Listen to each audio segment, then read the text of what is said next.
this note on chapter 3, you say regulated versus pure reciprocity is speed of exchange. Can you explain that a little bit? Sure. Yeah. So it's just the point that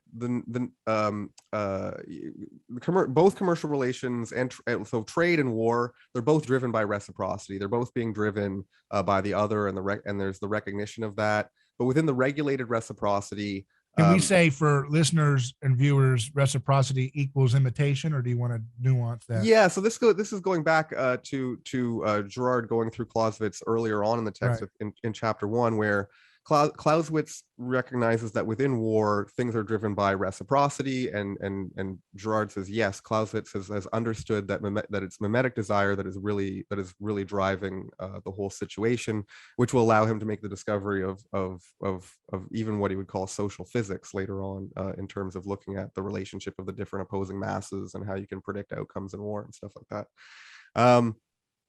So reciprocity is just the fact that desire is mimetic and being driven by the other and the relations with the other. So within trade, you have rules of exchange, and therefore there can be, like, it's not just in trade. You can think Girard uses the example of a court case as well. Things are dragged on for a very long period of time, so that you don't get the heated exchange of the escalation to extremes from things going too rapidly. Now, do you mean like government regulation or just regulation in general? Because you could make an argument that the market has its own kind of built-in regulations as well in terms of norms and customs and stuff like that.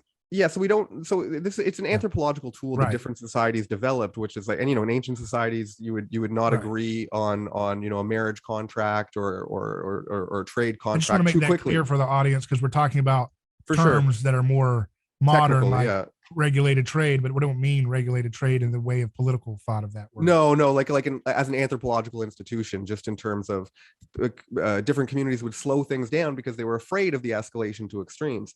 So if you don't have that, like, give an example of like that for archaic trade or something happening and it causing escalation of extremes. Sure. So if you have these kinds of phenomena. You could say one example could be something like buyer's remorse, right? Where you get so excited about something, it gets built up, you get it right away, and then you're totally uninterested in the thing that you have. Or the rate of exchange, someone has bread and you buy it all at once and you eat it all at once, and then now there's no more bread for 2 more weeks or something because you've exhausted his supplies, and now you're hungry and cranky and you've got a carb crash, and or you ticked at the guy. You think he's tricking you, and he's giving some of the bread to other people he likes more than you, and he's not actually out of bread. Well, or you can think too of the example of a gift that gets given, right? So you give a gift to someone to do something nice, but then you got to be very careful in terms of the gift that you give back. It's got to be somewhat similar to the same kind of gift, but it can't be the exact same gift. Yeah. It can't be too. It can't be too much. It can't be too little. If you give it too quickly, it hasn't been settled, so there hasn't been the settlement that's achieved. So the main part of the speed of exchange being slowed down in a lot of these cases is to achieve settlement, so that it's done. Psychic settlement in some sense. Mimetic settlement, right? So that you delay the final exchange so that it's settled when it's actually settled. If it happens too quickly, it still feels like there's something of like if you like. So let's slow it down and think about it. You're going to buy a chicken, and okay. Yeah, no, go ahead. I was just adjusting my seat there. You're going to get a chicken, and like you show up and you just throw the money right at the owner of the chicken as soon as you walk in. That's kind of like what's going on. You know what I mean? So that could cause mimetic escalation. But like, here's the payment. Like, wait a second. You're supposed to look at it. Okay, looks good to go, ready to go. There's a kind of slowness that needs to be taking place even in that little transaction. That's right. Because that could send a signal, a sign of aggression or something, to be like, here's money, take it and go. Kind of like, what are you doing? You don't like the price? You don't think I raised a good chicken? I mean, we've got problems now, possibly because of the swiftness of the transaction. Like, that's right. Even when you go to like a checkout at a gas station, you don't just throw the money and run away. You say, how you doing? How's your day? At least we do that here. I don't know. But, there's there's a performance ritual of like, that kind of slows the transaction. So you don't just run into the gas station, throw the money, run out the door. And it looks like, is that guy a criminal? Maybe I need to, so That's you're that's creating right. mimetic antagonisms in that moment. So in our societies, we have a lot. We're not nearly as worried about the potential for escalation, but you can see a lot of politeness, right? So if you go to the same store every day and you buy some goods from someone, you don't just go in there rudely one day and just do the thing. You got to say hi, you got to ask how it's going, Right. there's a little ritual of exchange that you've built up in order to make sure that the relationship stays lubricated properly, and that things go well. So yeah, so it's really interesting that once you get reciprocity as the engine that's driving things, that then you're able to understand all of these strange aspects of even the most mundane parts of A new phenomenon I was thinking about, I don't know, is this a new phenomenon or whatever? Like when people are bagging or your groceries, I've noticed a new phenomenon where they'll comment on the food you've got, like, oh, they'll take something, oh, this looks so amazing. What is this take? And you're like, it's kind of a weird mimetic feeling you're feeling. You're like, wait a second, why is it? This is like a new type. This is a new thing for the ritual of checking out. Like mimetically, you're like, you really desire this. Why don't you just have it? Or sometimes, I get, I collected food sometimes and they'll, ew, what is this? And I'm like, wait, I haven't even paid for it. But now that you, as a representation of this store, has said this is awful, maybe I need to put this back. You've kind of made me not want it now, but That's you right, think that in your head. So it's kind of interesting how those new things can like disrupt the ritual of like transacting right there. Yeah, exchange, well, right? yeah, no, well, I like that better than the really brand new thing, which I'm seeing everywhere now, which is the automated checkouts, which make me feel like well, we are living in a technological dystopian nightmare. We just mostly don't realize it. But this it's a very strange. I don't know if you've used those. I don't like them at all. They're very uncomfortable. Let's look at this other thing you said: reciprocity, ancient versus modern regarding animal life, law of magnetism, etc. If we had an actual fighting season, we would go extinct. Is that kind of a quote from Girard, a paraphrase? It is. It's close in there. It's just such a brilliant point. It's like most animal species have built in genetically a time when they come into mimetic conflict with each other, and it's just as one more piece of evidence that shows that we're driven by mimetic reciprocity rather than any kind of genetic cycle or pre-programmed season in terms of the distribution of the channeling of our violence. If we had something like this, we'd be dead, because every year we'd have to decide that we have to go and slaughter each other in these massive wars or something. And so it's just Girard noticing. He's got a few points within the text where he's talking about, and this is in chapter 1 too, where he talks about the difference between aggression in animals and the difference between aggression in animals versus human beings, just as further proofs or illustrations of how you can see that we're mimetically driven instead of genetically driven, according to these fighting seasons. So now you talked about the law of magnetism. You're talking about Mesmer there? Yeah, that's right. Yeah, exactly. So tell us a little bit about so you that. can think, well, so it's like, or you can think of that's like, close to home now for me, so be gentle. Oh, really? Magnetism. Oh my, oh no. Well, this has been, I know Mesmer had something different in mind than what I mean, but go ahead. He did. I mean, audience. Yeah. So I was thinking just magnetism and Mesmer as well, because of people like within a lot of ancient societies, especially agricultural societies, they looked at astrology, right, as a means by which you could say, these cycle is returning, and so now we need to make this sacrifice or do this, or they would have timed war seasons on the basis of when the planets aligned in a particular constellation or whatever, and these are of course just massive misapprehension. So it's not that way. We can see that like it's not the rotation of the planets that's driving psychology, or Mesmer thought it was a kind of astral fluid that came down. No, it's just mimetic reciprocity. But the reason I bring it up is because I believe, and I've talked about it from time to time through my radio show and podcast, which is that I believe that there is a physics component. I'm not going to go to the explanation of it here, but there is a physics component that I think fits very nicely with how magnetism works and how mimetic desire works. And it doesn't mean that just because we're rejecting deterministic views of, celestial bodies moving in a magnetic fluid, that doesn't mean there isn't a physical component to what's happening with desires and how we catch them and how we do these reciprocal behaviors with each other and thoughts. Yeah, it's interesting. I mean, especially with electromagnetism, you do see some striking resemblances just in terms of the way that certain Right. phenomena proceed. So Right. Girard talks about friction and delay in terms of response. So you can have the escalation to extremes, and but you can also back down from conflict.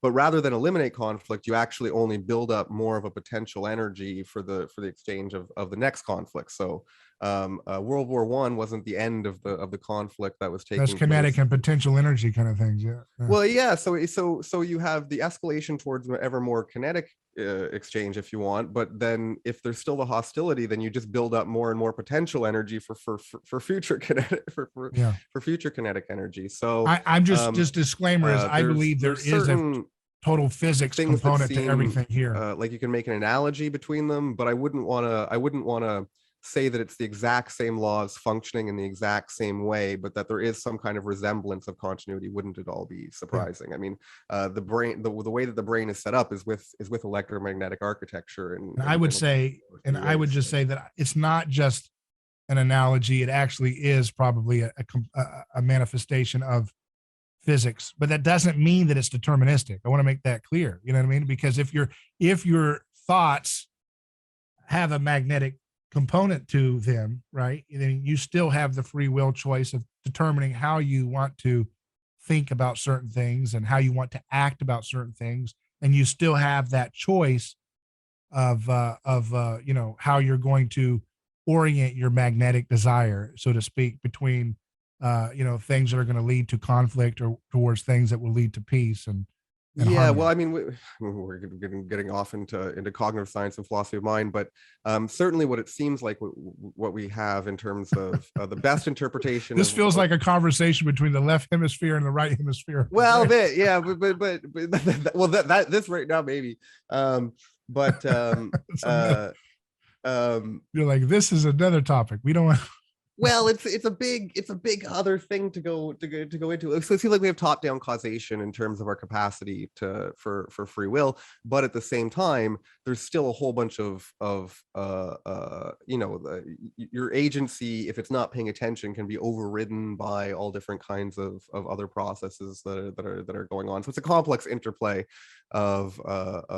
I'm just saying that for my audience sake, this idea they're not being determined by Mesmer's law of magnetism does not negate, in my opinion, the type of magnetism that I think is at play within, mimetic desire. And I think components of magnetism like attraction and repulsion and,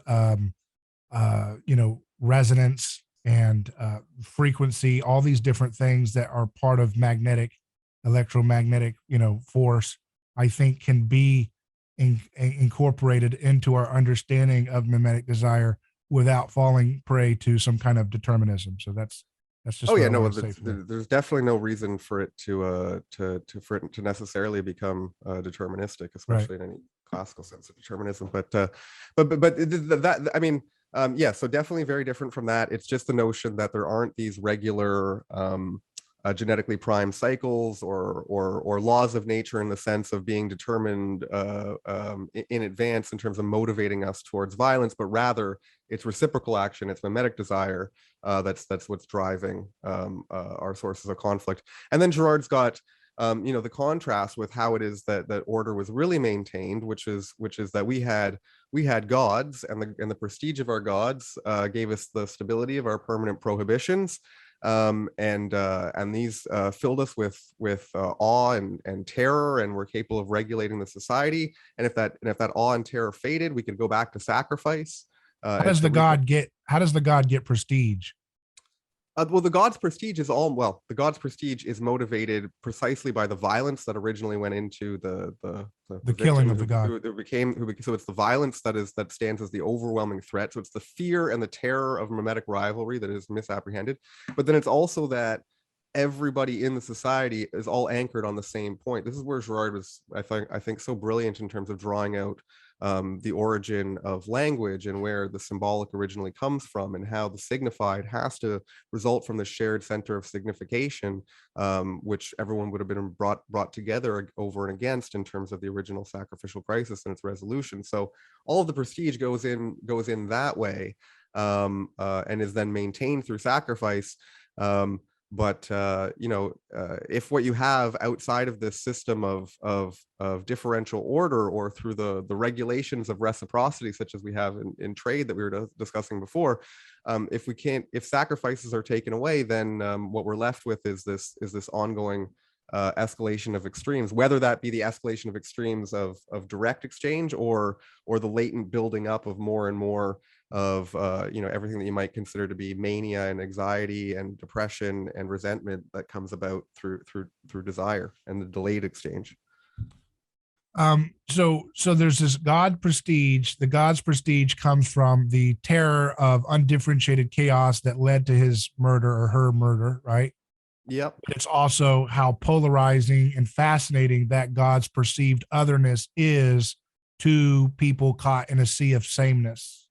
Yeah, well, it's the recognition that everybody else is having their desire mediated and organized in the same way, right? So they're all desiring the same thing. So mimetically, that's the big draw. But yeah, it's really the awe and terror of the potential for of the escalation to extremes that really keeps everything really ordered and pious in the most traditional sense of the term. Now you contrast the eternal return of Greek and Hindu religions. I thought that was interesting. Is that what he brings up, or is it an illustration you're making there? Yeah, no, this is it. So like that was the eternal return that I was wrong. I'm wrong to say it was just Greek and Hindu, because it's the eternal return of all of the. But does he bring up those two in contrast in chapter 3? I'm trying to remember if he does, because he has two sections, I think, where he goes and talks about Hinduism, but it's certainly it's the eternal return of all of the sacrificial religions, that you have the chaos, you have the crisis, but then you have the sacrifice, and then you have the return to paradise and the reconstitution of order and everything. And what Girard actually, in terms of looking at the continuity and discontinuity between Christianity and all of these other religions, is and in talking about religious rationality, as he says, this isn't rationality in the same sense of that we'd be used to in terms of Enlightenment rationality, but we certainly can't understand it on Enlightenment and rational terms now, and see that this is the way in which our desire is structured, and the way our interpretation of things really is ordered, and what actually moves us. It's the force that it's the law of nature that really moves us forward. So you point out how, like, the different myths in the Hindu religion versus Greek religion, and how those cause a different kind of effect for the culture's perception on violence, right? Yeah, I think that's I think we talked about that a little bit on the last time, which is that because you brought up the great question of, you have religions like Jainism, where you have this really strong commitment to nonviolence that seems present, and where does this fit in terms of everything else that we're learning about in terms of what Jesus reveals about founding violence. And the Mahabharata is extremely violent, but Girard's point here is that and this is building up into a major movement within the text, which is to show that as violence escalates and as violence becomes more extreme and proliferates everywhere else, there's an opportunity to recognize the violence as violence, rather than to be and to become cynical about it, to dismiss it, to not so much believe in the conflict that one is engaged with, because one can see just how vain and stupid the conflict really actually War, what is. is it good for? Yeah, Absolutely. exactly. So there's an opportunity. So he's got the quote from Holderlin that he'll use in chapter 5, where danger threatens, hope also. No, that's not right. But it's something exactly like that, where the crisis that seems to threaten us is also the same place from which the escape from that crisis becomes more and more visible, and the opportunity becomes more and more available. So what Gerard notices is that there was something similar in terms of looking at these ancient cultures where renunciation was really vividly present, and that they had the more violent myths. The Iliad, very violent and very bloody, but not nearly as violent as the Mahabharata was. So that seems to suggest, from Gerard's perspective, that that culture that had more violent myths was much more mature in its appreciation for the frivolity, or not frivolity, but the pointlessness of war, maybe, or Well, the ugliness of war. Not the That's right. pointlessness, but the ugliness of war makes you think, well, what's the point? This is so ridiculous. Well, and how Right? much more horrifying the violence really is, and so therefore how much more one has to abstain from the kinds of things So that if you're would trying lead. to tell a story to people to keep them from being violent, and you paper over the violence of what's really going on, and you make it more cartoonized, then you're kind of doing them a disservice, because you're setting them up to get into a lot of ugly violence. But Well, if you're it's more explicit, like, this is the real reality, and I'm trying to let you see how ugly this really is, it becomes a kind of lesson for those who are listening to, and learning from those stories, to be a little bit more prone and wise to not go into violence. well, So it is like those really watered down or cartoonish versions, or rose colored, where everything's papered over, is it's almost like gaslighting, because people know, there's a real horror, and you're trying to dumb it down and to make it seem all cartoony and cutish or something like this, you but think they instead knew it's, that back in the Greek society when those stories were being around? I don't know, in terms of Greek society. No, Yeah. I think it's interesting what's going on in looking at some of the differences. There are the different ways in which um, things would be substituted in order to legitimize whatever happened to be going on, to legitimize certain virtues or to legitimize certain practices. Things would be substitutes. So it's interesting, because I was just reading this on a follow-up. I was thinking about it after I'd done the talk, and um, a lot of the main questions in the Mahabharata are exactly the same kind of questions that we were asking about and talking about just previously, where it's like, okay, so nonviolence is obviously the ideal, and that's obviously the most righteous thing that someone can do. But if you're a king, well, what are your obligations? What do you have to do? And so there's a big dialogue between Krishna, advocating for kings to be strong kings who will go out and to recognize that they need to break a few eggs in order to make an omelet, sort of. So there's this huge dialogue that's taking place in this gigantic long epic, and they come to sort out different kinds of conclusions that you have in, say, the Iliad. So it would be really interesting to delve into it more and to do more comparative analysis, and to Yeah, I was see, just like, thinking about, like, the saga of King David, and how he has to, like, kill this person, because if he doesn't, then they're going to cause more chaos and violence and yeah, yeah, yeah. destruction for innocence and so forth. And Well, it's always the walking on the night, like, so the text reveals that violence to kind of show you why it's dangerous and bad to treat it so well, flippantly. and as well, I mean, like, the David cycle in the Bible is just phenomenal in terms of, I mean, the Bible just has a great way of, when you think of David and Bathsheba, and in the rebuke of Nathan, where it's, that was he tells them the story about the ewe lamb, and says, that was his ewe lamb, and what did you do? And David would have called for his death and for his, like, anyway, the whole thing is just so beautiful in terms of of showing how something that seems so right from the point of view of desire, leads to all of this horror of devastation, and death. And these are the kinds of things that the grappling with the realities of mimetic desire are something that all of the religious texts are trying to bring out and to show, how we can actually live together as people. And it's from that religious foundation where we can have the opportunity to do reason and rationality and things like that later on. Yeah, well, that's, and reason. It's in. I mean, it's interesting, and this is kind of break off into a whole separate discussion once again. But it's interesting just in the way that there wasn't this real, and this is an important point that Girard gets back to in his definition of Catholicism towards the end of the text, where it's like, in the modern period, and Catholicism being inclusive here, not necessarily confessional, but just Catholicism as universal. In the modern period, we tended to separate off, and even still, the way we talk about it today, we talk about our reason in terms of our brains, and we talk about reason in terms of our mind.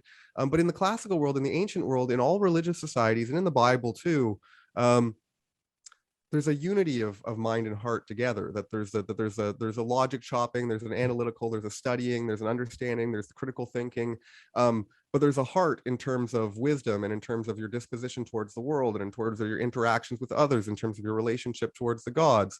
And there wasn't to be a rational person was to have this unity of mind and heart together, and it wasn't there wasn't this clear separation, and it was understood that actually the better a heart you had, the more what we would call a heart separate from mind, the one having more of one would actually increase the other as well. So you couldn't separate them off or cleave them off as we tend to, where we separate off and say, well, here's rationality, it's this set of rules, and it's this way of approaching understanding the world, and there's this other thing that involves moral relations or religion or whatever you want to call it, and that they're separate and they're distinct.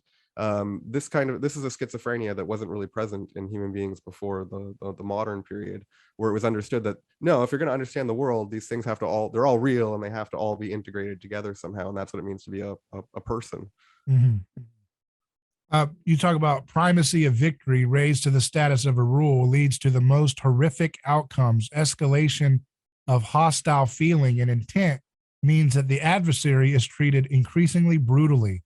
Ideological wars, the same for the whole population, leads to genocides, gulags, etc. It reminds me of the political situation we're in, where everything is so nasty. Everybody hates everybody. I mean, you go on Twitter and it's just millions of people talking about put Trump in prison, put Trump in prison. And you got to think that is such a mental hell to be in every day, year after year, even when the guy's not in prison.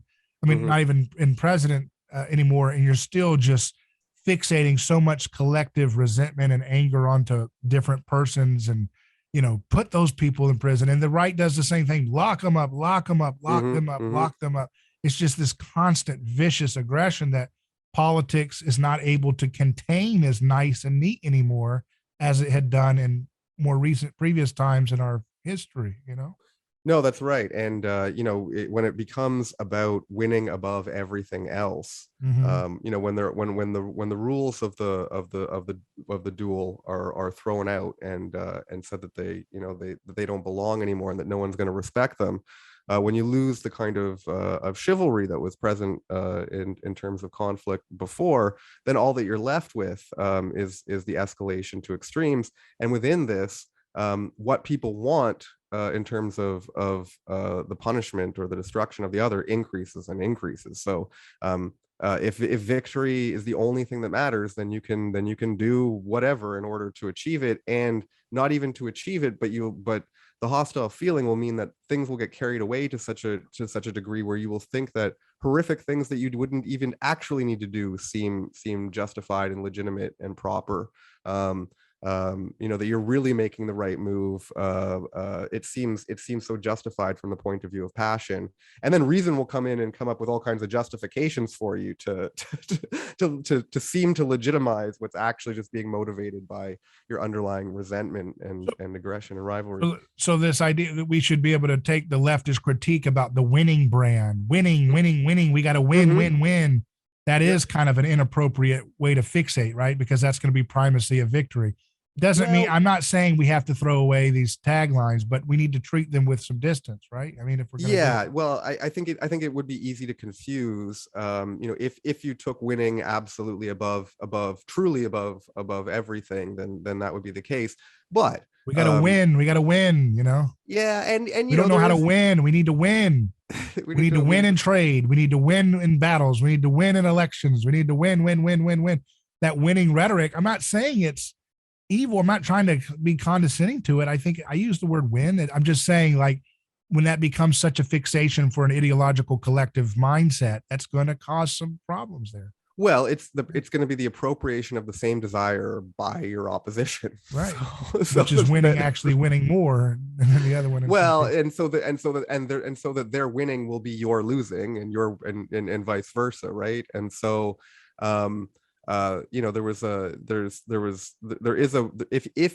if it's put at the forefront and nothing else is brought in, to moderate that and to say, well, here's the bigger and even more important ideal that really brings us together, or here's the shared humanity that we all have, that is what's really important, or here's But the treatment of one another that really makes us great, right? Like typically those people don't draw crowds in politics today. We don't know. well, this is a big dialogue and discussion that's going on in terms of, what gets you the punchlines and what gets you the response, and where things are political, and that's just the same thing as trade. It's the relations of rivalry. What gets you the enthusiasm, and within a popular context, what's the right thing to do given those kinds of circumstances. I don't know. This is why, if you're in those circumstances, you need to pick up a copy of Battling to the End to learn about how to that's think why about but that's what we're doing it for. So here's the thing. So I have a question then about this, because like there's one thing, like within the conservative movement, the new right type, the younger kids that are emerging in this populist stuff and all this online right kind of conversation, they're saying, hey, we got to get over the old traditional Republican approach of we're not going to fight the same way they do. So they'll say, like, for example, they were accusing the conservative Republican pick wasn't conservative, whatever, but the Republican pick for Supreme Court Kavanaugh of rape and all this stuff. But then when they put a nominee up, the conservatives don't fight the same way as the left. They're more dignified. They're more, they don't go for the jugular. And they say that for Republicans when they govern. When they govern, they're always inviting their opposition. And when they're the ones more willing to do bipartisan acquiescence to more liberal agendas moving forward in the more left direction. And so the new right conversation is, hey, that's suicidal. Hey, that's stupid. That's the loser's game. We need to learn to fight in the Machiavelli. That's popular right now in right-wing circles. We need to be the new Machiavellians. We need to use Machiavellian power in a way that's way more. Now, I'm not trying to cartoonize them, but I'm just saying I see this emerging in this idea. Yeah, and I mean, again, drawing up a general rule where, again, you're in a situation of reciprocity, so you're fighting in a conflict which is being driven by the responses of the other. So the first thing would be to recognize just how much of your autonomy you've lost if you're in this situation at all, where you're in that situation of conflict. And then from within that situation of conflict, well, what you're going to do is going to be very context dependent. It's going to depend on the terrain. It's going to depend on the arrangement of the different kinds of political forces and opportunities, and it's going to involve, if you're going to do it wisely, then you're going to think both about, you're going to pick your battles. You're going to think about, what kind of juice is worth the squeeze given the particular situation. And you're going to think not just, well, it might be a particular instance of a specific conflict that you need to win right then and there, because it's a very important one. It's a decisive item. But then you also have to think long term in terms of, well, what kind of response is this going to bring about down the road? And certainly you've seen that. I mean, I don't want to defend one side or the other here, but you've seen how the highly aggressive and even like totally deranged response to certain things over the past 5 or 6 years has undermined the credibility of those who are engaging in those kinds of totally detached hyperbolic response. And so in that case, doing not responding with everything right away can actually be a winning move if you're looking to win over some other people. And then at other times, if you don't do anything, you look weak and you lose respect from people. And so there's it's a catch-22 in some sense, right? Well, it's not so much a catch-22 as it's recognizing that you're situated within a conflict wherein there are objective ideals, there are real rules that you can draw from, but how those map into the specific situation is going to have to be applied according to the judgment of the people who are involved. And so, well, that's the but generally speaking, is it because there's a lot of people that would read the Girard analysis that we're doing here, what Girard's saying, and also our kind of some lessons that we're learning about this, a way of dealing with conflict in our time, and they would say this is a recipe for,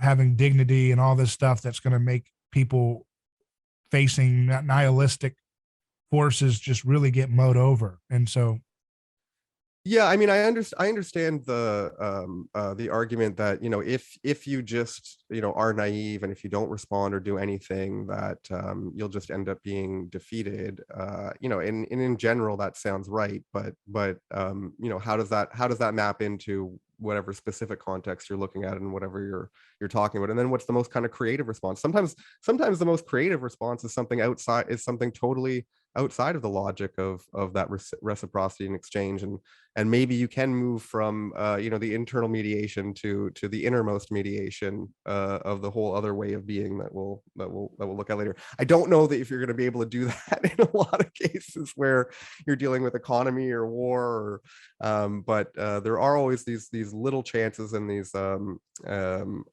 opportunities for the injection of something truly transcendental. So, and that's kind of what we're trying to work on together here in this workshop of battling to the end.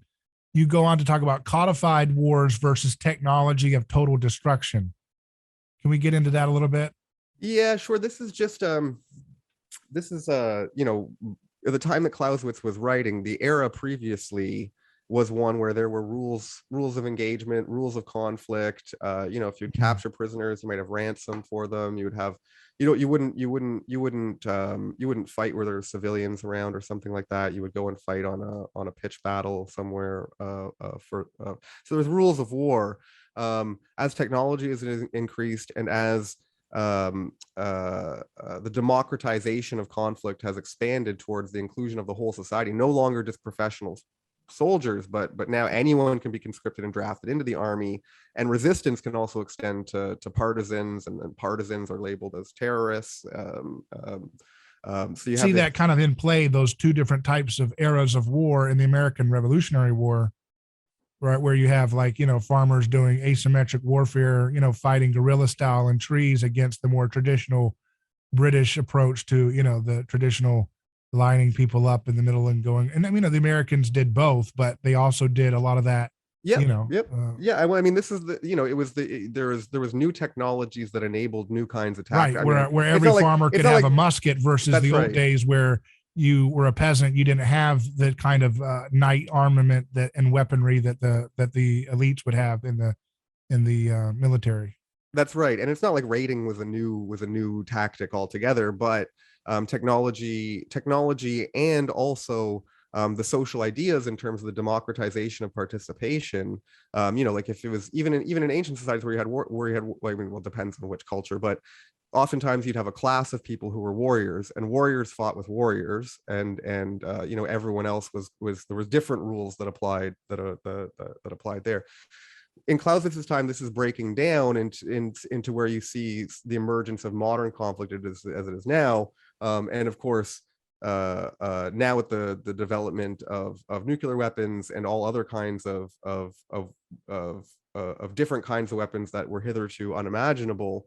You're in a situation where you realize that collectively, in terms of nation states, in terms of politics, we need to find some way of actually living together, because the alternative is essentially suicide, given the weapons that are at our disposal. So the economist Hans Hermann Hoppe makes a similar point here about war. Like monarchs, it was clear when they wanted to go to war, they had to go on a begging tour to get people to finance their campaign, and it was considered, it was very clear that, hey, this is a dispute between this monarch and this person, not hey, this is our whole people versus those people. It was like, no, this is a particular dispute, and we can pledge support to it or whatever and get reward. And that allowed for war to be maintained in a certain level to some degree. Obviously there's always going to be exceptions here, but that is not happening when we move from monarchy to what we call public governance, in which the whole people are supposed to be caught up in a campaign of identity of who we are versus this other nation. You can see this is not necessarily an improvement at all. This is a kind of degeneracy in some degree, because now war has become the matter of everybody in a fight for identity and existence. It's true. Like you know, Girard is so brilliant at bringing out a lot more of the ambiguity of these social changes. So there are things that are a massive improvement and things that we would certainly not want to go back to. But you're right. You know, within the feudal system, not everyone could be essentially drafted into service. It was people who had feudal vassal obligations that, and they were given privileges as a result of being willing to go and their military industries were not so wealthy and rich and permanent and a permanent standing army and all the things it was more today. like, it was more like, yeah, it was mercenaries. You had to pay out of your own pocket to be able to go and fund it. And you're right, it was more like personal ambition rather than something like national honor or right. And so because of this breaking apart of hierarchies and so forth, that the gospel kind of unleashes this in society. Now we have this total war thing, and we have things like a permanent war industry that ends up governing and controlling and capturing so much of what nations do in terms of the spending of their resources, their investment in propaganda and filmmaking, you know, where they're catechizing their audience to be warlike and to see all these hero myths and conflicts and all these really ridiculous expenditures and the machines of killing people rather than the machines of healing people. And I think that's because of this kind of breaking apart of the sacredness of war, moving and dissipating into the masses and becoming a part of everybody's life, you know. Well, and you which it is today, you know. Everybody's got a veteran, everybody's got a relative who's fought in a war in America and so forth. It's become something for everybody, which is not necessarily a good thing to have that like that. Well, I mean, you know, that's something different in terms of participation, but it's the democratization is really interesting in that it's given way to something. You know, it's supposed to be the expansion of liberty and of the dignity of all people and of the rights of man and all of these kinds of things. And what it's really opened up to in terms of the pathology of national interest is totalitarianism, right? It's totalitarianism where everything has to be subsumed. So you need these massive, you don't need them, but states take upon themselves due to their own national interest, the right to propagandize their whole populations, to engage in all kinds of surreptitious manipulation activities and everything else in order to control their lives of their whole populations. And so this is a real danger for the future, where you see technology making these kinds of mechanisms of control more and more available, and able to be deployed in ways that are less and less detectable. So you know, this is part of the war of truth against violence and the necessity of being an engaged fighter against the domination of lies and totalitarianism, which will creep up given the expansion of powers. It's this notion that power residing in the people is what ultimately gives way to things like the threat of nuclear war. You know, this idea that it's not just a matter between two kings that we can finance or not, but it's something that we're all swept up into in a state of existential determination. Who are we? Are we going to exist? And then that kind of sharing of the load of war to making it a matter for everybody ends up becoming the catalyst for so much monstrosity of technology becoming a part of our daily lives that could destroy us all, you know. Well, or you know, we could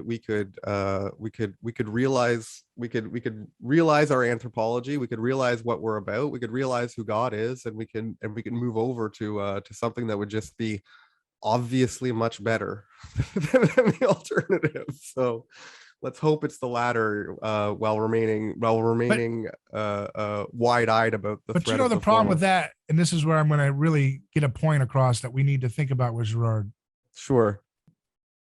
You know, the problem is like, okay, if humanity would just renounce war, we could all do it. But the way it seems some of this is being couched in this book, Battling to the End, it doesn't really help us, because it's like, well, we can't renounce violence. Well, so this is the difference. I mean, I'll do it before you do it. I'll do it after you do it. And it's like, okay, well then you're not really helping us here, are you?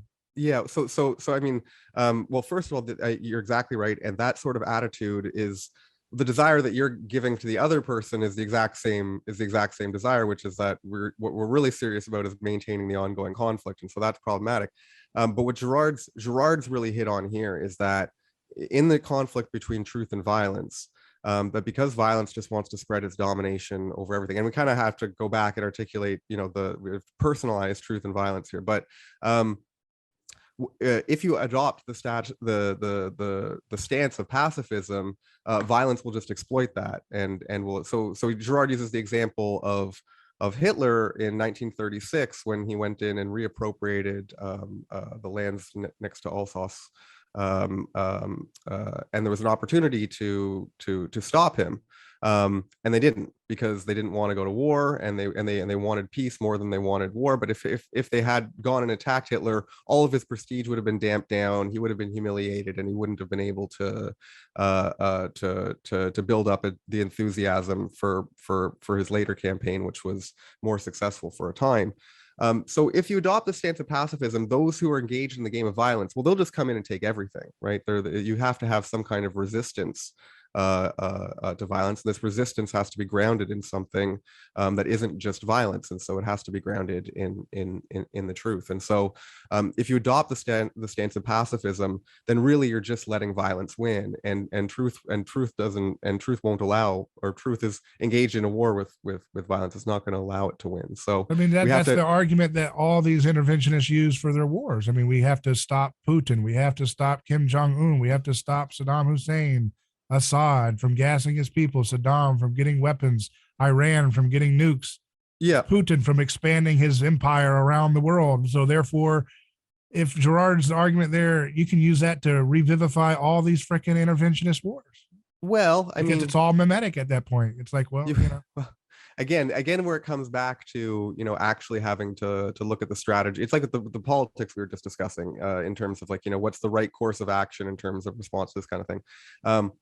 Girard's point is that an absolute rule of pacifism won't do it. So if we didn't want war with Putin or whoever else, right, where we just all lay down our weapons, well, then Putin just rolls out and takes over the whole thing or whatever, right? And so no, you there's and Girard doesn't. But they didn't lay down their weapons when they didn't stop Hitler there. No, that's right. But they allowed. It wasn't a total pacifism. They just didn't intervene there. That's right. They allowed him to go in and to reappropriate the lands that had been lost previously. So non-intervention is not the same as pacifism there.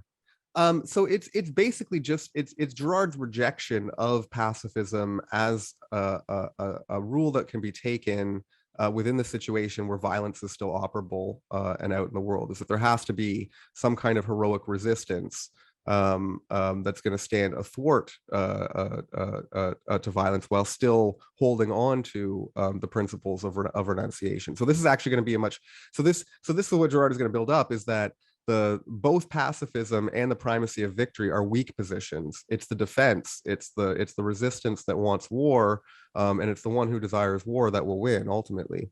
When you can show the clear contrast between the logic of violence and where it ends, versus the other possibility of what stands open and what's actually true, then the clear contrast of which side to be on and how to move forward hopefully should be obvious. And I think it is obvious by the end of the text. Again, Girard begins, it's interesting, this is only tangentially related, but Girard begins the text very pessimistically by showing the problem of the escalation to extremes, the ways in which violence always seems to win, and seems to be driving everything, and then moves forward in the development of a model that at least gives a reasonable hope for how it is that we can move forward in a way out from what would otherwise just be. I think an important thing that Girard's going to help us develop and support is something called strategic empathy, of being able to look at your opponents or would-be opponents in the world stage and saying, okay, how would they act if I were to be treated this way? How would I like that? How would I act if you were doing X, Y, and Z? Ron Paul did this all the time, got booed off the stage because he would say, how would we like it if we put, if China put bases all across the Mexican border against America with guns pointed our way and put bases all over our borders, that we'd be all over them and fear and terror and so forth. But people in politics don't like that line of thinking, and the left or the right. They hate it. It's astonishing. But that's the Christian way of looking at it. Doesn't mean you act pacifistic all the time. It just means that you have that as your way of calculating situations, right? Empathy. You're you're absolutely right, and it's not that hard, and it's astonishing just the myopia that has seemed to fill a lot of the positions of power who have made the kinds of decisions about intervention and opposition and the rollout of strategies, is just being completely oblivious, or so callous and uncaring. I mean, I don't know whether it's like an actual ignorance, or if it's just a callousness and an uncaringness towards towards the other. But yeah, the I think it's scapegoating. It's the same scapegoating polarization. It could be to some degree left over from total. the best. It could be total misapprehension, but it is astonishing the inability of a lot of strategic leaders over the past several decades to just even consider how their enemies might actually, how their opponents might actually respond to these kinds of actions, and what they would think in similar circumstances. It's that one. It's almost the first rule of spiritual maturity, where you come to realize the necessity of holding up the mirror and realizing what does St. Paul say in terms of woe to you, man, when you judge, because all the things that you judge, you are guilty of the exact same. And that's the first real time of the integration of real spiritual maturity, where you can kind of imagine, as you say, in terms of calling it strategic empathy. Well, if they were doing this to us, how would we feel, and how would we react? This stuff is extremely important, and it's meant and it's created the strategic situation in which we're in now today, and it's been responsible for catastrophic blunders, and even maybe putting us in a situation now that we can't actually really recover from. I mean, there have been mistakes made that seem to be so bad and so devastating that even now, when we're in hopefully a situation where things are kind of being turned around into a positive direction, there's a real question of whether or not it was too late when it got started and began, just given the sheer idiocy and evil that drove. Somebody has to be the one that says, yes, I've been aggrieved by you, but I'm not going to continue the cycle forward. It stops with me. I'm not going to, I've been hurt by you in past. You lied here, you did this, you did that, but I'm going to stop the cycle here. And that's the hard thing that humans have a hard time doing. You end this by looking in this chapter 3, saying Pascal had the correct insight. It is simply an ongoing case of war between truth and violence. The only good kind of warmonger is the warmonger for the truth. Fights to extinguish war. Peace, according to the world, is lies of domination and false totality. I like that. I like that ending analysis. Oh, it's just if Girard brings, so if we were thinking about archaic societies before, which depended upon the lie of the belief in the guilt of the victim in order to consecrate and to create their world of awe and terror, which kept everything in order. Domination still today, the violence is always the negation of the innocence of the victim and what goes into its own constitution, and it always attempts to create a kind of new totality, even though it's ever more increasing. What's a new totality?